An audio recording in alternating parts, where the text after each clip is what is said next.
Hey everybody, Marcos Villegas here with Randy Caballero, who fights Diego De La Hoya this weekend on the Canelo versus Golovkin pay-per-view undercard. And first off, Randy, happy fight week. You look in good shape. You look ready.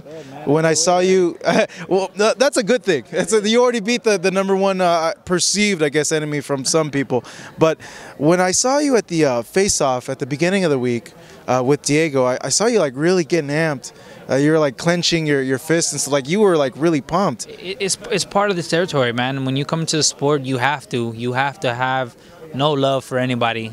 Whoever they put in front of you, there's no friendship, there's no love, there's no nothing, man. It's just all ready to just rip someone's head apart. And I think, that's what makes this sport so great, especially when you have two undefeated fighters coming with everything they got and they're going to give it their all.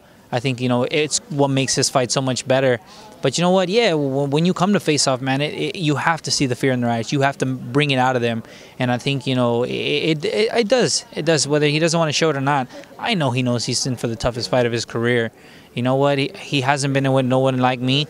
And I think, we're going to give him a fight of his life. If not, I have a feeling we can give him his first loss.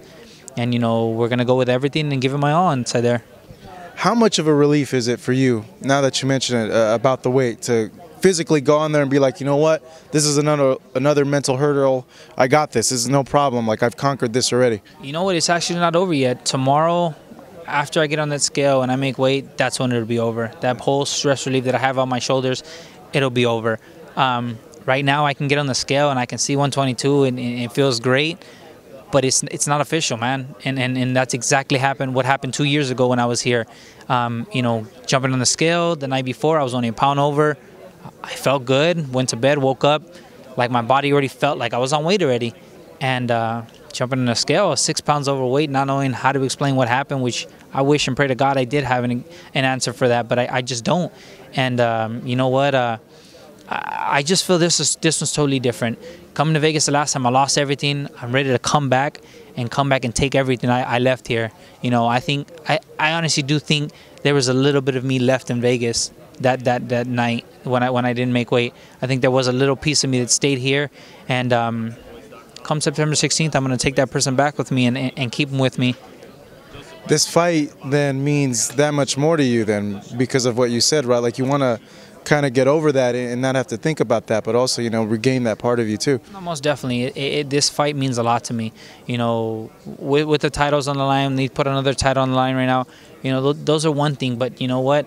I have a lot to prove this fight, because with me losing this fight, man, I can lose everything. My whole career can just go down, because they can be like, hey, you've been inactive for 3 years, you haven't been really busy, this and that. That's one thing they can say, but you know what? I think, I'm hungry. I'm eager to come back strong and win another world title. And I'm going to do it. With winning this fight clear, we're going to make sure we get that one step closer to a world title. Speaking of this fight, how do you approach a fight with Diego, and how does the height advantage he has and the perceived reach advantage he has, how do you navigate towards that in this fight? I'm a lot smarter fighter. Like I said, I'm the toughest opponent he's ever faced, and I'm going to make sure he doesn't know what hit him, because I know once I do hit him, he's not going to be the fighter that everybody sees inside the ring, which his past couple fights weren't never that impressive anyways. But you know what? I think, like I said, come September 16th, he's going to see a whole different person. He thought he got ready for it, but it's not me, man. It's a whole different person.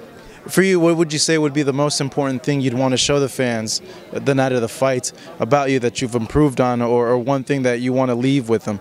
Just an impressive win, to let everybody know that I won this fight clear. You know what? I'm not only fighting him, but as well as his last name, and I'm not going to let that get to me, because at the end of the day, his last name's not inside the ring. It's just me and him, and we're going to take care of business and make sure I come out with the win. Do you think his last name weighs at all if the fight goes to the cards? Do you think that might, yeah? He might say it doesn't, but there is a little bit in there. Obviously, he does have the last name.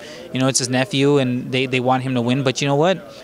Yeah, like I said, Oscar's not in there. The team's not in there. All his family that's been talking mad shit on social media, they're not in there. It's just me and him at the end of the day, man. And he's in the know. He's in a wish. They never said anything. This will be the last topic. On that, all that trash talk, I guess, do you look at it and you're like, whatever, it's part of the fight game? Or do you look at it and you think like, okay, like, I'm going to make sure to give this guy an extra beating because of all this trash talk? It's hype. That's what makes the fight, man. That's what makes the fans interested in a fight like this. Like I said, not only you have two undefeated fighters going head-to-head, but you have his team, my team, going head-to-head, just arguing different things. I try to tell my team, man, just let it go. There's no reason. What are you going to win out of it? But then you get, you know, a lot of his family just talking smack, and then over here following my Instagram, liking everything that I post. It's like, how you gonna go talk shit and then go and follow me? And I said, man, come on, man. But I don't care. At the end of the day, man, like I said, it's all promotion for the fight. It gets everybody hyped up for the fight, and it makes this fight so much better. And that's why I think this fight has been talked to might steal the whole show, and it's possible. Not taking anything away from the co-main event, not taking anything from Ryan Martin, not taking anything away from the main event, but I honestly do think that this fight could steal the show. I do also. Your guys' styles match up really, really well. As always, Randy, thank you. It's great seeing you. This man, of course, fighting this weekend on the Canelo versus Triple G pay-per-view undercard, going up against Diego De La Hoya.